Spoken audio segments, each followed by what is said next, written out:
This is A Different Perspective with Kevin Randle. A retired U.S. Lieutenant Colonel, Kevin Randle has been studying UFOs for nearly 50 years.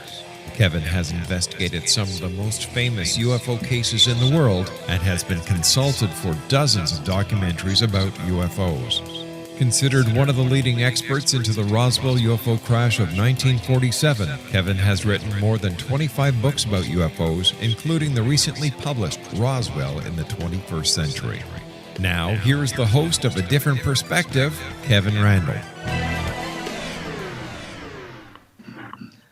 And welcome to this two-part special edition of A Different Perspective. I'm the host, Kevin Randle. Before we jump into the middle of this, let me say that I'd like you to do here. If you think about heading over to Amazon and rate any of the books that you enjoy, this helps spread the word and about UFOs and alerts others to the topic. My guests today are Tony Bragalia and John Greenewald, who are at opposite ends of a long perspective about the latest release of documents, which Tony has suggested confirms the U.S. government is in possession of alien material, while Bragalia believes the documents prove that extraterrestrial materials have been provided to to American industry for reverse engineering, and to answer one of his FOIA requests proves it. The answer to his FOIA request proves it. John believes that there's nothing extraordinary in the document dump and that this FOIA response is typical of the government. I hope that the forum that we have here on this special edition of A Different Perspective will allow us to slice through some of the barricade, or probably better word would be barrage of documents, and figure out exactly what it means. Tony Bragalia is a longtime investigator into UFO phenomenon. He has spent years chasing the story of a memory medal that was recovered at the Roswell UFO crash. He has found scientists at the Battelle Institute who had worked on a similar project and believes that the inspiration for that medal was found on the Roswell debris field in 1947. This led him to make Freedom of Information requests to various agencies, including the Pentagon. The result was a number of documents, all classified at the lowest level, that Tony believed was an admission that the Pentagon and the federal government had recovered debris. He announced this on his website.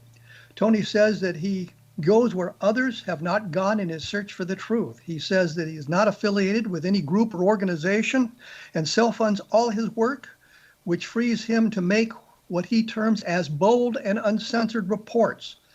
He has been featured in books and magazine articles and only recently began appearing on radio shows to support his views. John Greenewald began his research and use of FOIA as a teenager interested in UFOs. Now a long-recognized expert in the use of FOIA and a professional who has not only appeared in documentaries about UFOs, but has produced them as well. He is routinely sought by the news media as they search for a rational voice in a field that is sometimes seen as fringe. And we wear tinfoil hats and that sort of thing. He is the creator of the Black Vault website, which has more than 2 million documents in its archive, not all of them dealing specifically with UFOs. His efforts over the year have resulted in the declassification of documents that have been long hidden in various government files.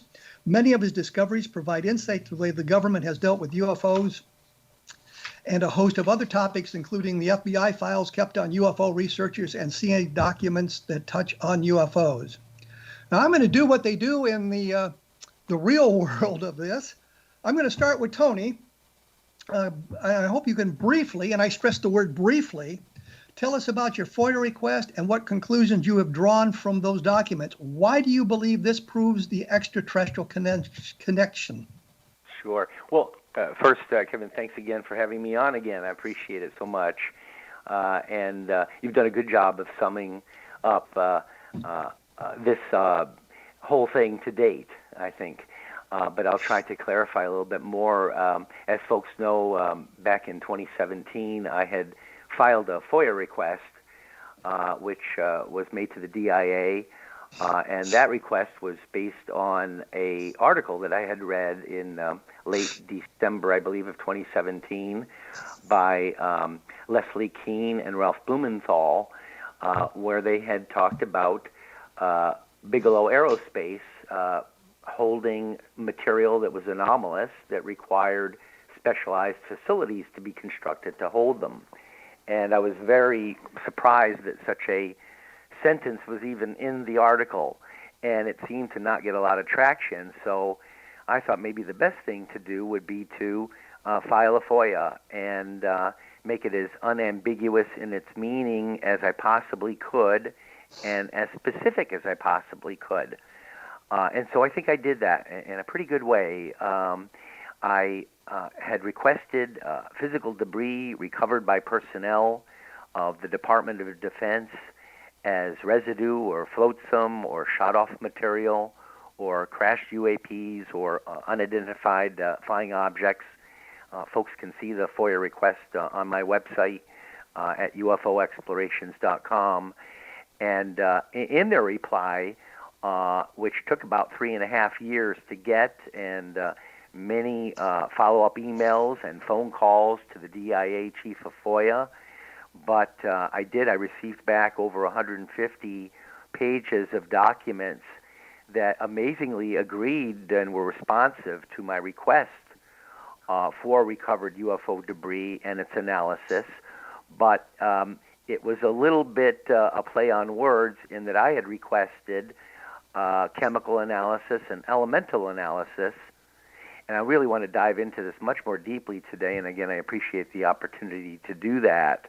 But when the material was received, I too was surprised that it was unclassified, and found out later that some of the material had actually been out for over a decade.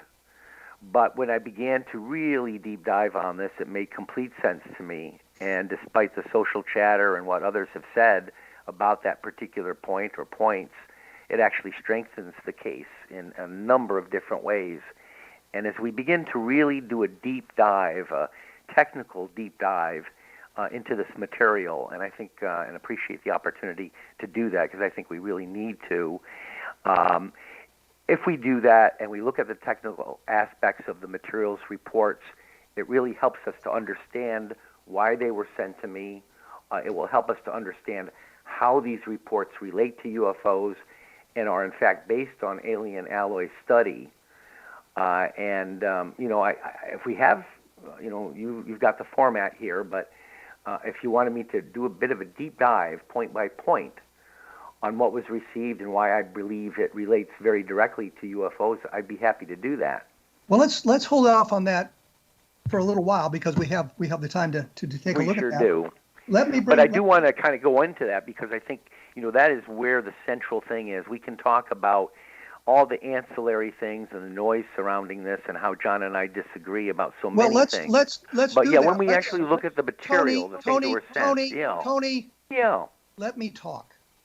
Thank you. Okay, Kevin, sure. We can get into that a little bit later. I want to bring John into discussion here. Sure. Because he's now listened to what you've said, and I know he has some opposing opinions. So let's listen to what John has to say. John, I know you listened to this. So what's your opinion of where we are so far? Yeah. Well, first off, as always, thanks for the opportunity to join you. So yes, listen to what Tony said, and going through his FOIA request, which had a lot of detail on it, and I think that, in my opinion, that's where the confusion comes from. His original FOIA request has 7 total items that he had listed out on what he was requesting. And there's nothing wrong with that. It's detailed and to the point.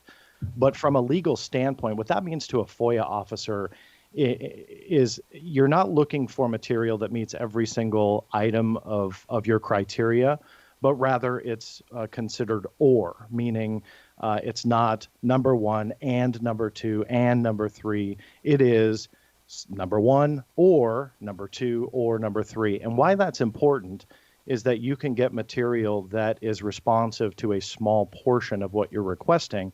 That doesn't necessarily mean the overall scope of what you're requesting is what triggered the response. So John, what you're saying here is that the FOIA officer, when he looks at the FOIA request, he is obligated to respond to it in a timely fashion. That's correct. In some form, but he doesn't necessarily respond to every aspect of the request if it is a detailed request. That's correct. So it can be a double-edged sword because it can create more confusion rather than clarity on why you received, XYZ with a particular request. And in this particular request that Tony had done, what I would point out is what's called item number 5, which does not mention UFOs, does not mention UAPs. And specifically, I'll quote it. It says the titles and authors of all technical and analytical reports conducted on all held material. Now, the reason why that's key is there's a couple quick points. Tony had set up the request naming ATIP, or the Advanced Aerospace Threat Identification Program. He had talked about Bigelow Aerospace and the material recovered from UAPs that obviously was from the New York Times. But again, this is to his credit. We didn't know any different. We don't know what's true and what's not from that New York Times article. So when the DIA gets this, the key things to them are ATIP, which we know for a fact when they told Senator John McCain in a letter that they wrote, that came out through FOIA in early 2018. We know for a fact that they consider ATIP and what's called OSAP essentially the same program. OSAP was the overall program that created the documents that Tony received through his FOIA. So essentially for this conversation, we'll just say they're the same program because in the eyes of the DIA, that's what they told Senator McCain. So with that being said, those are the key parts: Bigelow Aerospace, ATIP, materials, analysis. Those all stick out to a FOIA officer. And to the credit of many FOIA officers, as much as the FOIA gets a bad rap, they do want to help and they do want to give you what you requested. One thing that was not in the original reporting by Tony was that the request was amended from what you see. Now, amendments are very common, but what that amendment was to essentially narrow it to all material, essentially all the analysis on material, and Tony was going to get what's called a rolling release. That was all spelled out in emails that Tony had sent me for further clarity. So why, again, that is key, is that shows beyond any doubt that to that FOIA officer, they were going to roll that first part of the release out, which was item number 5. It fits to the T: titles and authors of all technical and analytical reports conducted on all held material. And that's essentially what they got. And that fits into the scope of what was called OSAP or ATIP at this time. And that's what was created in the form of those reports. John, let me interrupt you here because I'm running up toward my break here, and I want to make sure I get everything in. Your website, of course, is www.theblackvault.com. The Black Vault, all crunched together and lowercase. Tony's website is www.ufoexplorations.com. UFO Explorations, one word and all crammed together. You can look for their responses to one another, their other articles about this material at those websites. And I wanted to take a moment here because I think we should mention that there's some other fine programs about the paranormal on the X-Zone Broadcast Network at xzbn.net. Take a look at the listings on the X-Zone website and you'll find something there that'll spark your interest. And of course, this program really does spark your interest. I'm sure of that. And I also wanted to mention, for those of you who are unaware, the books are the Best of Project Blue book, which is a look at some of the cases that may not have gotten as much publicity as some of the others, but they're good, solid cases. And I think it makes a case leaning toward the extraterrestrial there. Encounter in the Desert, which is the Lonnie Zamora sighting, looked at in depth, including some commentary from Tony about that as well. And of course, the ever-present and always lovely Roswell in the 21st Century, which I think of as a closed case investigation or a cold case investigation of the Roswell case. I will be back right after this with Tony Bragalia and John Greenewald, and we'll be looking at the documentation dump that Tony managed to get. We'll be back right after this, so please stick around.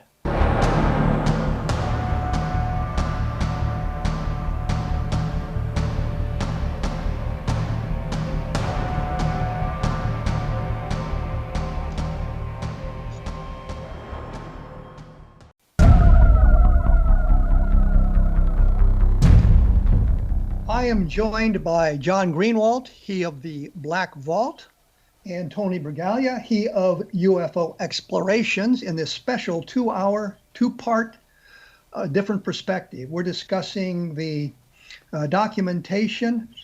John, when we went to break, I had interrupted you making a point about the way the FOIA officers respond to this, and I thought I'd give you a chance to finish that thought. Sure, I appreciate it, and I'll make it quick. In short, FOIA officers do want to be transparent. They want to help in most cases, not all, but in most. And I think that in this particular case, there was some, and I would hope that Tony would admit to this, some fairly strong worded, I would say, demands on how this FOIA case would be handled.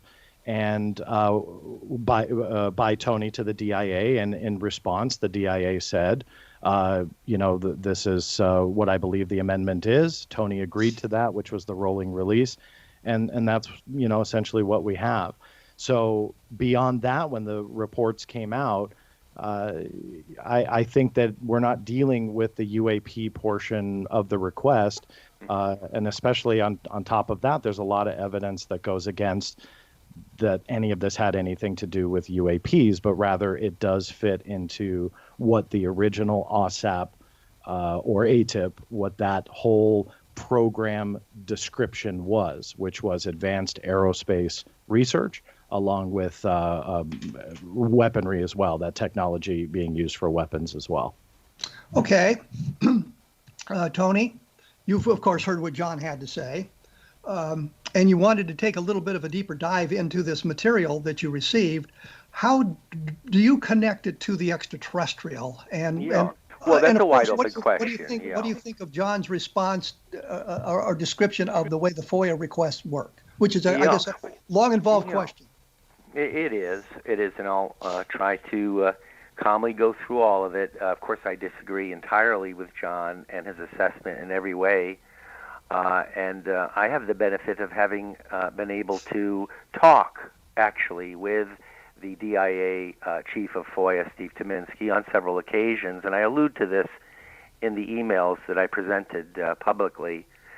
And I'm glad that I did, because it confirms that not only was this written correspondence, but in fact it was also talks on the phone, great talks. We actually had several very, very intelligent, calm talks where he understood completely that I didn't want to have any games played relative to acronyms of programs, and that I was seeking information on UFOs, or we could call them UAPs, unidentified aerial phenomena. Either term was acceptable to me. Let's include both. He agreed. Steve from the DIA, who approved and released the material to me, was under no illusion that I was referring it every time and all the time to UFOs and UAPs, to Bigelow Aerospace, to debris, to testing of that debris. When John speaks about an amendment, technically there was an amendment, but what John has failed to tell listeners is that, in fact, my original request was clear, it was unambiguous, and had nothing to do with what the DI had originally thought was, which for me, which was to request all information on AATIP, all information of every type, which would have taken years and years to produce. I reminded Steve Tominski at the DIA that, in fact, no, that is not the original request. I'm not amending anything. I'm actually reiterating what I am seeking originally. And, of course, we've all seen the FOIA request, Tony, which details... yes. Tony, aren't we kind of getting lost in some semantics here? John talks about it being an amendment. You talk to being a reiteration of your original request. Isn't right, it I never... yeah. But isn't that basically the same thing? No, it's not, because an amendment would mean that there was something that needed to be amended, and there was nothing that I did to amend anything that I had originally requested. In fact, he referred back to the original request, and I don't know that I sent this to you, John, but he sent me back the original request and said, now I understand what you're looking for. And he sent to me the exact original request I had made back in 2017. So the idea that there was an amendment or a request for all information on AATIP, this is incorrect. The original request stands as only looking for UAP, UFO test debris, testing of debris as held by Bigelow Aerospace. Well, then let's take a look at, in the documentation you receive, what specifically gets us to the UAP, a term I actually hate, by the way, for those of you listening out there. The UFO material, what directly relates to that? What proof is in those documents about extraterrestrial? And I appreciate the opportunity to really dive into it a little bit more, because I think part of the problem, certainly John, I think, has misinterpreted in many ways this issue, and that is that at no time did I really expect to receive elemental and chemical analysis of extraterrestrial materials. That is something that would be like asking for the secret to the H-bomb. They're never going to give you the recipe to atomic energy. It's simply, you could FOIA it all you want, and they're never going to give it to you. But what they did do is provide to me research papers that do, in fact, find their impetus in alloys, alien alloys. And it becomes very evident when we do a very, very deep dive technically into the material that was received. And this, I think, is very, very important to do, and which perhaps to my fault has been difficult to do, because it is a complex story. It is a long story. Likely it requires a book, probably a very long book. But in the time that we have here, I will try to begin at the beginning. And the beginning was at Roswell and at the crash in 1947, and the material that was retrieved by the government. And this has always been my thing. You know, witness testimony is great. What people say is great. But what people found is of much more interest to me. And the relation to this material, these documents, and to Roswell is extraordinary. And as we look into some of the other material that's discussed in the papers that were received, we begin to see directly. Tony, excuse me. What exactly relates in these papers you received? What relates specifically to Roswell? Okay, well, I'm trying to get there, if you'll let me, because it is, as I say, a little bit of a complex story. And we're yeah, we got that. Just answer the question. Let's go. Excuse me. Okay, Kevin, thank you. I will try to do that. So, in terms of its relation to Roswell, the information that received included several pages of what are called advanced technology reports on nitinol, or sometimes called nitinol, which is a shape recovery alloy. And nitinol, or nitinol, has very similar properties to the memory metal that was found fallen as debris at the Roswell crash in '47. And the pages that were found within the FOIA reply on nitinol explore its potential for integrating it into the human body for the improvement of health, which is a distinctly non-weapon application for this material. And as folks know, I've actually amassed over 50 witnesses to Roswell who have mentioned a metal-like material that could remember itself when deformed or folded, and return to its original state seamlessly and instantly. And I've done a series of investigative articles on this, and actually the concluding chapter of the bestseller Witness to Roswell discusses this in some detail. So when I received the material and over a dozen pages related to shape recovery or shape memory alloys, I was understandably amazed. And it talked quite a bit about ultra-high purity titanium, which is required to make memory metal. And this ties in, Kevin, to you very directly. You had discussed with General Arthur Exon, the base commander at Wright-Patterson in the 1960s, who flew over the crash site in 1947. And I believe on tape, he told you that he understood that some of the wreckage being tested was comprised in part of specially processed titanium. So we begin to examine specially processed titanium within these documents. And we further look into the documents, and we begin to talk about the composite or sandwich construction utilizing combinations of metals and plastics. Well, remarkably, in September of '47, 2 months after the Roswell crash, General George Shulgin of Air Intelligence described precisely that.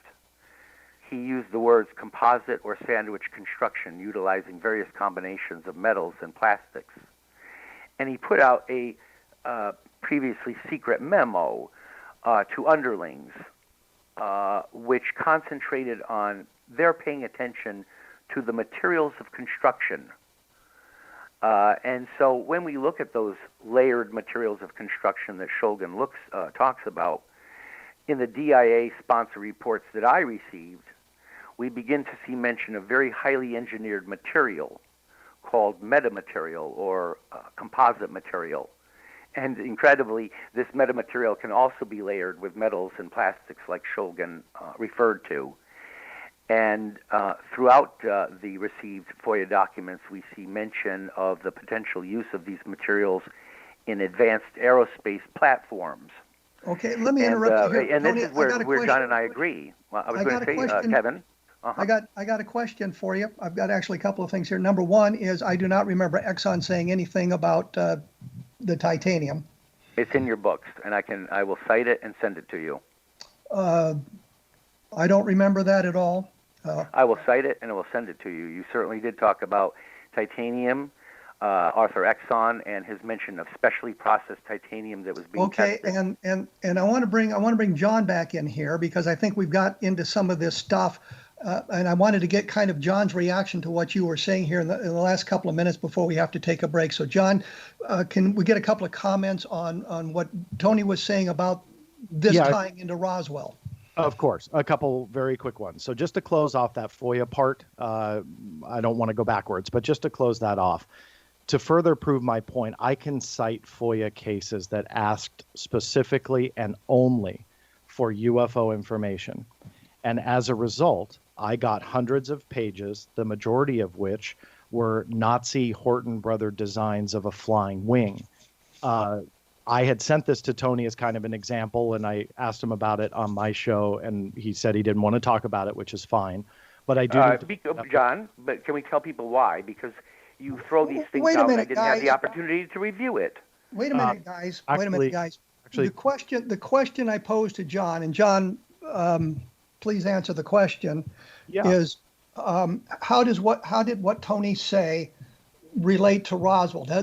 His response to my question about how you tie it to Roswell, does that in fact prove the point? Yeah, and that's what I'm answering with prefacing it with this FOIA case, and that you can stretch to get to an opinion, but it doesn't mean that it's actual fact. So my whole point with this FOIA case asking only for UFO material is that this was obviously not. But it's the difference of what I call exactly responsive and loosely responsive. How this connects to Roswell, now moving to this FOIA case, is kind of beyond me. But I will say this quickly about nitinol and memory metal, two key words here that I feel Tony's biggest point is, that he connects it through his research. And that all is great. Those are all great opinions of a researcher who is focused on that. But there's an agency called the Defense Technical Information Center. And if we're going to base the existence of nitinol and memory metal analysis and connecting that, then it has to be connected to Roswell, and this has to be alien alloys, as Tony said it a few moments ago. DTIC has, as I speak, 371 full technical analyses on nitinol that you can access at any time going back decades prior to the reports that Tony is talking about. John, I'm going to have to interrupt you because I got to take a break. Yeah, no problem. We will get back to this on the other side. But and I appreciate you guys being so calm in this discussion.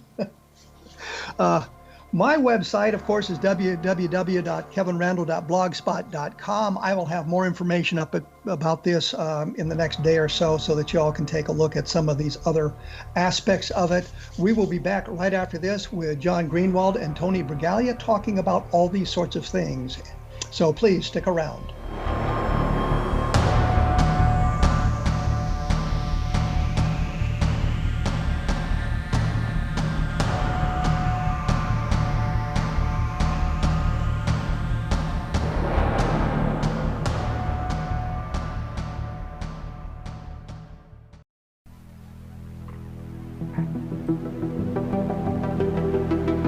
I'm here with Tony Bragalia, he of the UFO Explorations website, ufoexplorations.com, and John Greenewald, he of the Black Vault website. We're discussing the documentation that Tony received, and when we went away, I had interrupted John in his answer about the nitinol and the documentation about that. So, John, pick it up at that point, if you don't mind.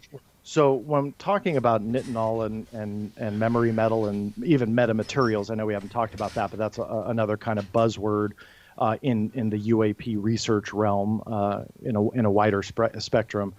All of that goes back decades and decades, and there are reams of material available on all of that, including highly technical analyses and essentially getting into very much the hardcore science behind all of this. And John, let me ask you a question. Is there documentation that predates the 1947 crash in Roswell that deals with this kind of materials? Was there some kind of research going on prior to 1947? To be honest with you, I don't know the exact answer to that question because I'm just I'm citing. I can answer that. Well, I think my further point here is just because it's talking about nitinol doesn't necessarily leap it to connecting it to Roswell. And with the appropriate amount of time, I mean, I'm happy to look for you. My research angle is not nitinol, and the pure existence of that in this document that Tony is talking about, in my opinion, just doesn't connect it to Roswell at all. So if that were to be true, then we have had for decades in the public realm all of this quote unquote alien alloy material out in the open, and I don't see it. Point, and then I can hear his frustration. But one final point that I can make is leaping from, again, what I feel is a perfectly fine opinion that if he feels this turns back to Roswell and this is proof of that technology and further analysis of, again, what he's calling alien alloys, the documents just don't say it. And on top of that, the man, Dr. Hal Puthoff, who decided the topics of this, just says no, it has nothing to do with alien debris. So when you leap from that and you write a headline that says Pentagon admits it has UFO debris, releases test results, there's nothing to support it from the top down. And again, we can have a perfectly fine opinion that nitinol ties back to Roswell and research into that exploded thereafter and all of that. Maybe the scientists didn't know it's rooted in alien debris, but it is. That's all fine, and we can have that discussion. But you can't leap from that opinion to saying the Pentagon admitted to having UFO debris. And the other headline kicker was ET connection confirmed, all written by Tony. And I would love to ask the question again, what connection is confirmed? Kevin, I know you asked that in the beginning. We're going to get there, John. I'd love to, please. It's not my okay. But May I comment? Just John, let's go to Tony here and let him comment on this and see where we end up. Yeah, because there's a lot to unpack, for sure. And as I said before, it'd almost take a book, right?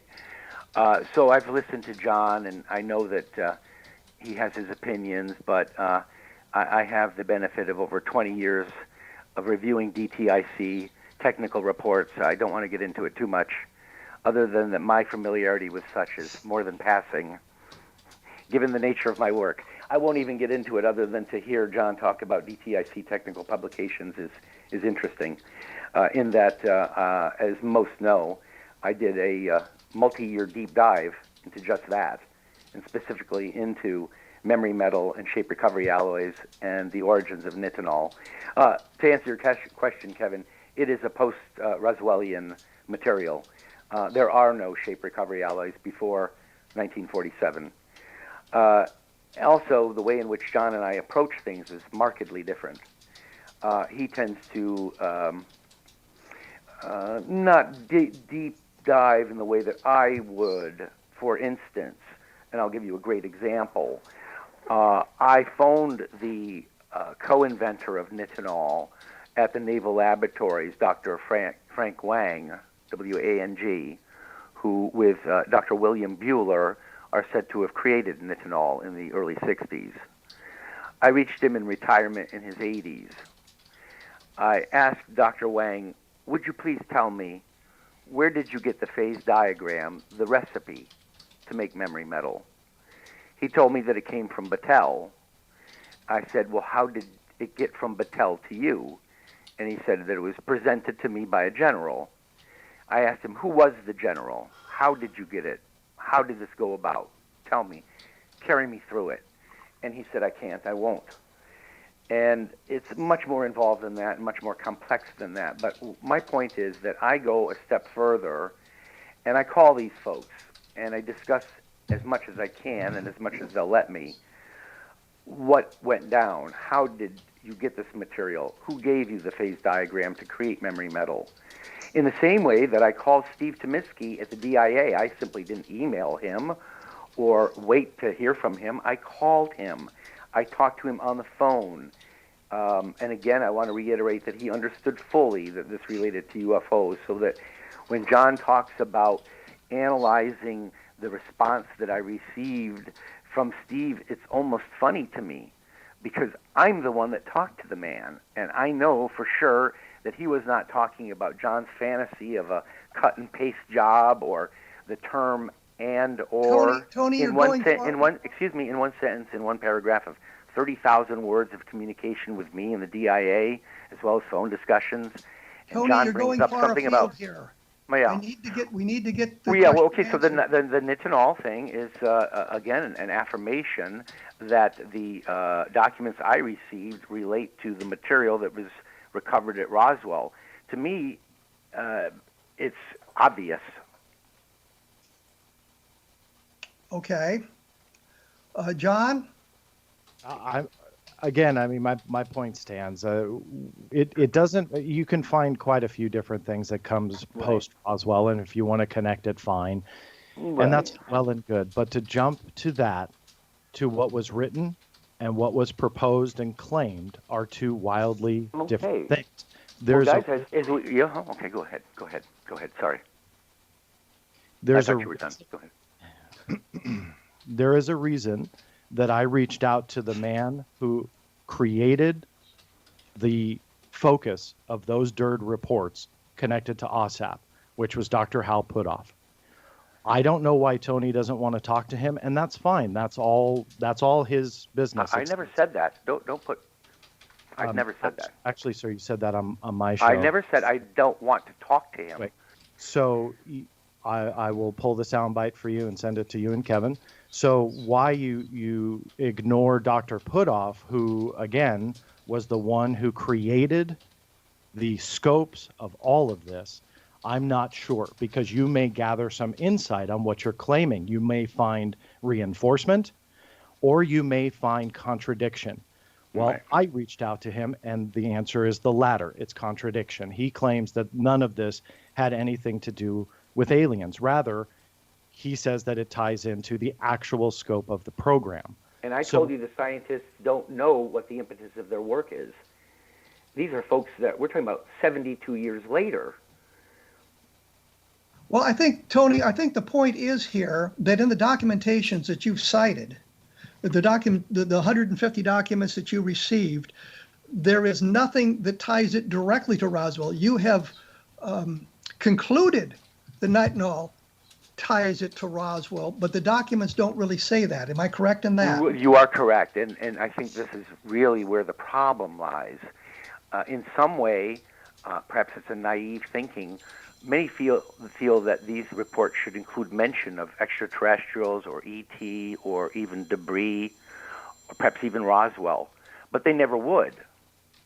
These are technical reports, and from these technical reports we can glean much more, and I actually would like to strengthen the case about nitinol related to these documents and to UFOs and alien alloys, because as we continue to look at the technical papers, we begin to see that there are other materials that are spoken about that also relate to UFO technology.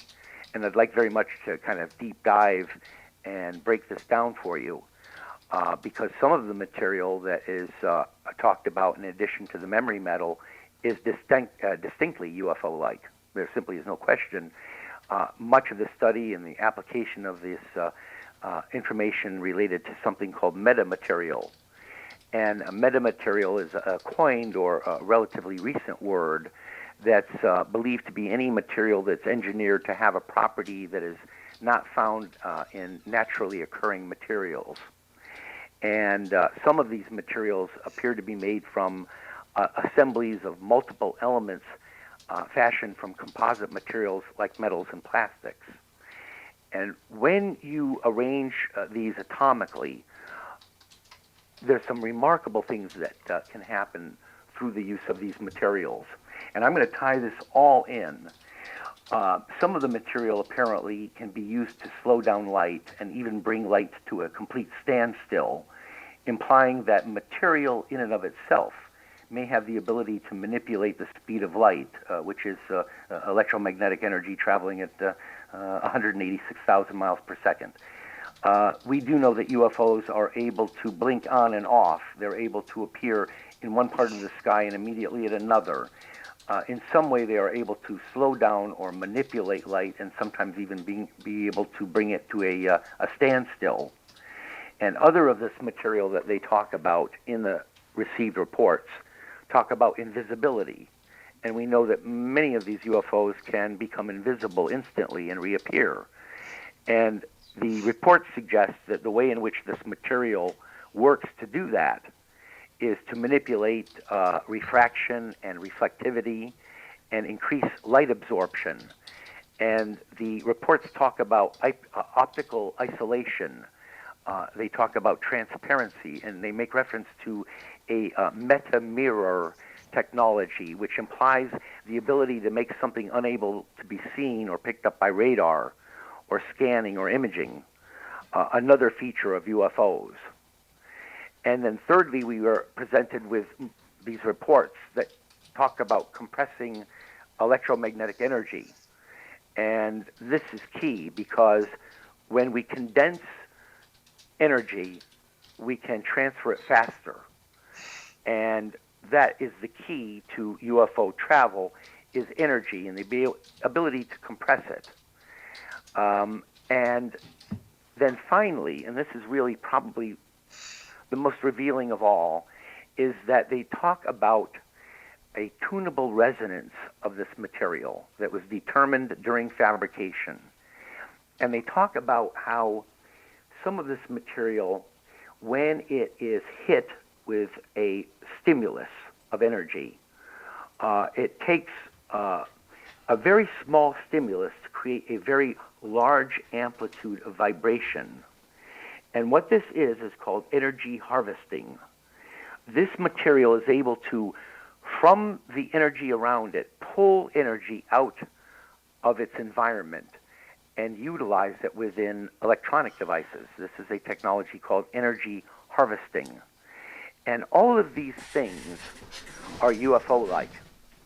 But what really, to me, was the most amazing thing, and it really occurred to me only recently, and it's going to tie right back to Roswell.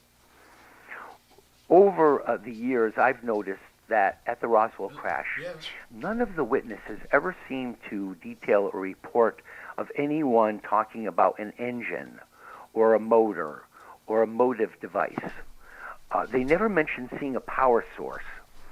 And there was a sergeant named Bill Innes at Roswell Army Airfield in '47, the year of the crash. Tony, let me interrupt here. I've got to take a break. We'll come back with Bill Innes. We'll come back to Bill Innes right after we get done with the break here. So let me break in. And John, we'll get your response here right after that as well. So hang around, hang in there. The websites are UFOexplorations.com by Tony Bragalia and the Black Vault by John Greenewald. You'll find some good information there. And of course, take a look at www.kevinrandle.blogspot.com, because I'll have some additional comments and information about this as well coming up in the next few days. So we'll be back right after this. Please stick around.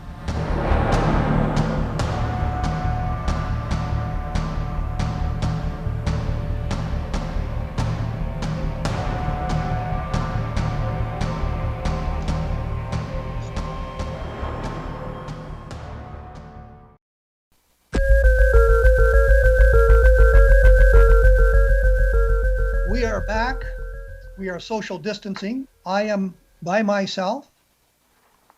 John Greenewald's by himself, and Tony Bragalia is by himself. We're scattered all over the country, so we're doing our part. When I took the break here, Tony, you were mentioning Bill Innes and his observations. So let's. Yeah. He was a sergeant that was there at the debris field, and the first time he was reached, he had denied that he was there, and that what he had heard was that it was a hoax. But 10 years later, he reapproached Tom Carey and Don Schmidt, UFO researchers, and said that he did want to come forward and say what he really had seen. And the reason he wanted to talk to them is because he said, guys, there was no engine, there was no motor. Before I die, I want to know what makes it fly. He says, I have an idea of what makes it fly, though. So they talked a little bit more and saw that they were all kind of talking about the same thing. It was the material itself, the debris at his feet. That is what made it fly.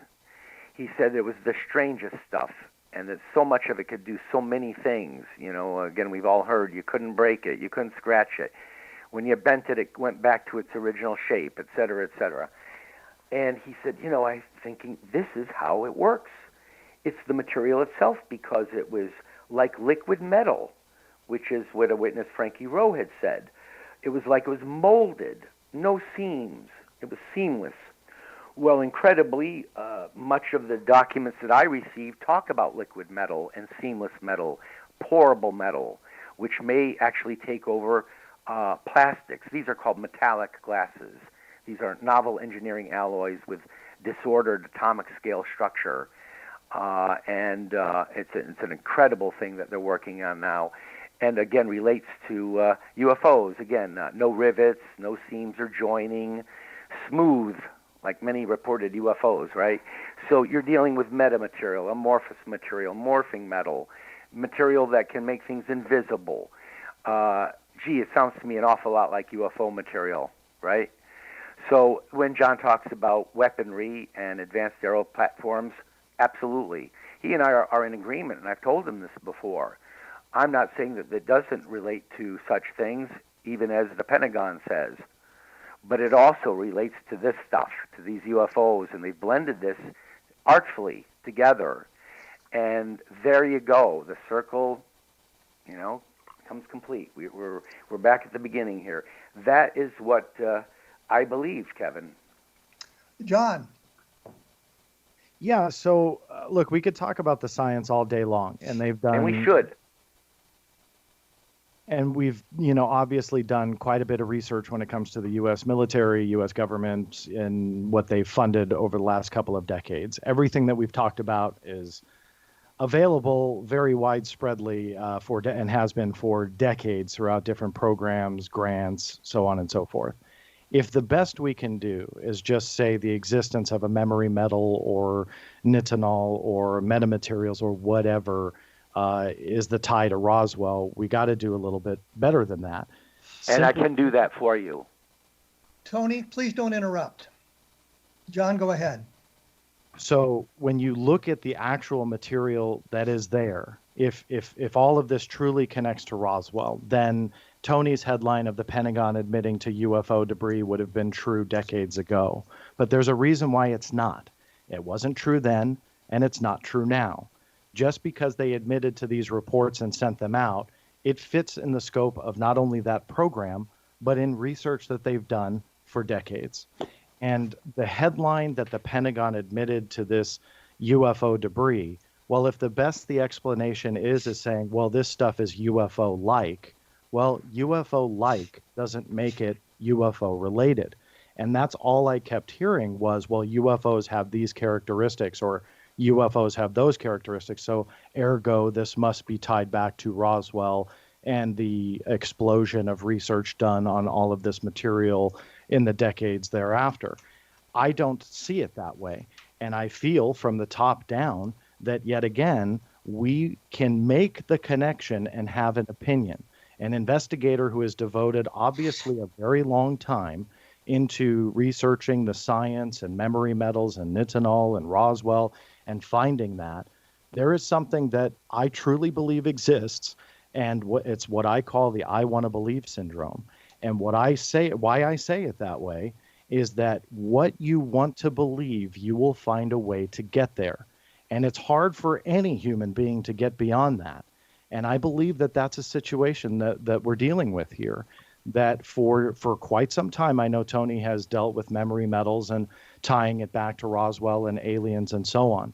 But everything that I have heard here, everything that I heard on my own show, and everything that I have read as produced by Tony is a leap from but scientific analyses and research and so on that has gone on for decades. And then we leap to, it has to be Roswell. And if that is the connection that made him say ET connection confirmed, then we have a pretty big problem, because it's just not confirmed. If that's the only thing that allowed him to write the Pentagon admitted to UFO debris, then again, we have a very big problem, because the evidence isn't there. And let me close it with this. If it was, I truly believe, even though I harp on the mainstream media a lot, if this was real and the evidence was truly there, we would have heard about this on 60 Minutes, Fox News, CNN, the front page of the New York Times, and Tony's laughing, but it's no laughing matter, because this topic deserves more than sensationalized headlines and speculative claims. It is fine to have an opinion, a theory, and a belief that this connects, but the proof is not there. Tony. Thank you for the opportunity to respond. I need to take a breath, because as both of you know, I can get quite hot-headed. John has a naive expectation that the word extraterrestrial or ET or Roswell or alien would appear in these documents. He wants it real nice and clean, because that's the world he comes out of, documentation, right? But my world is quite different, and yes, we do have a problem. And so I would begin with that. I would also say that, John, I don't know how strong of a science and engineering background you have. I work in science and engineering and have for years and years, and I actually work in areas including in technology transfer, and I'd like to talk about that. And the kind of things that you're saying and words that you're using, well, we'll talk about that later, but I think we can do better than say sensationalized. Yes, when I receive information back from the Pentagon from a requesting debris, UFO debris testing information, and that's what I get back, that's going to be the title of my articles. You better believe it. Is it sensational? I guess so. But I want to discuss the march of science. I want to really talk about how things are in the real world and how things go from discovery through development through commercialization, and what real technology transfer is, not some Phil Corso-like fantasy that serves to demean how things really happen in the real world. And again, I have some real insight into this, and I don't need to name call, as John nearly did, by calling me a sensationalist. Excuse me, Tony. Tony, yes. Pull it back a bit. Pardon me? John did not make any kind of accusation or He didn't call me a sensationalist? I thought he did. No, he said the headline was sensationalistic, and that's something different. So move on from there. I wrote it. Okay. So in any event, one of the things that I've done that, again, John hasn't, is done a deeper dive and talked to people that are involved. And one of the things that I did was to talk to the daughter of an involved scientist named Elroy John Center at Battelle in 1947, who received the material from Roswell. And I talk about this at length in articles archived on my website and in the book Witness to Roswell. One of the persons involved at Battelle in the study of the material received from Roswell was a gentleman named Dr. Howard Cross. And Howard Cross was both a materials scientist and engineer at Battelle, as well as a ufologist working for Project Blue Book. In fact, he was the co-author of Project Blue Book Report Number 14. And here we have an excellent example of a material scientist and engineer employed in the private sector who is engaged in UFO study, much like we see a gentleman mentioned in the documents that I received, whose name was previously redacted in the version I received, strangely, a gentleman named James Lakatsky.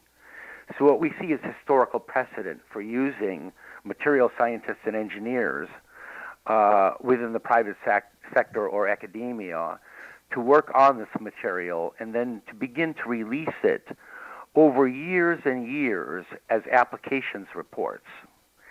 And I appreciate you giving me a chance to explain why these materials documents prove the case for ET inspiration, because that is how it is being transferred, and these are the kinds of people that are doing it.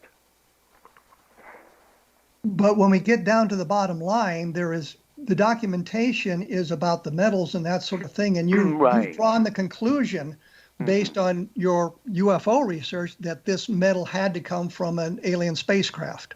Because of the reply that I received as well. I mean, let's be plain about it. Unless someone has basic reading and comprehension skill issues, it is clear as the nose on my face that I requested information on UFO material, testing of that material, and material that was held at Bigelow Aerospace, and I received documents in kind. Okay. I don't know how more clear it can be. In fact, if I can Tony, talk, no, Kevin. you can't. Tony, please. I've Okay. got to take a break here. We will come back to got this it. after the break. Just say that. Thanks. After the break. Thanks Thank so you. much. This is the end of the first part of our discussion on the documents Tony received from the government and John Greenewald's conclusions drawn on his research into those documents as well. We will be back next week with the completion of the discussion and more information about this from both these gentlemen, and hope we can draw some sort of conclusions at the end of that would be satisfactory to at least the public out here. I'm sure we're never going to get a meeting of the minds of John Greenewald and Tony Bragalia on this particular topic. So we won't even hope for that, but we'll hope that maybe those of you out there will understand better what's going on here and how some of these things are maneuvered through the UFO field, I guess is the best way to say it. Trying to be as neutral as possible as I can here. In the last few minutes here, I would like to just point out that I've got a number of books out there for you to take a look at, including Roswell in the 21st Century, Encounter in the Desert, the best of Project Blue Book. I'd appreciate that if you guys take a look at it. And I should mention the book coming out in just a couple of weeks. By May 1st is UFOs and the Deep State. And had I written that book this year, it would be a little bit different simply because of things that have transpired in the last year and a half. But it draws a parallel between what is going on in the deep state, the shadow government, the hidden government, and the investigation into UFOs, and how all of that has been affected by that sort of influence. And that's why we end up having these kinds of discussions with John and Tony, is because we do not have all the information, because it's being manipulated, and it's clearly being manipulated. I think that we have to, I think we all agree on that the information is being manipulated. Don't know exactly, well, I do know their purpose, but that's a show for another time. Next week, and I say next week, Tony and I and John and I will continue this discussion, but next week we will have the second part of this special edition of A Different Perspective, and we will finish our discussions at that point, because we have no choice. We'll have to finish them at that point. So you have been listening to A Different Perspective on the X Zone Broadcast Network, and I'll be back in 167 hours with the completion of this. So thanks for tuning in.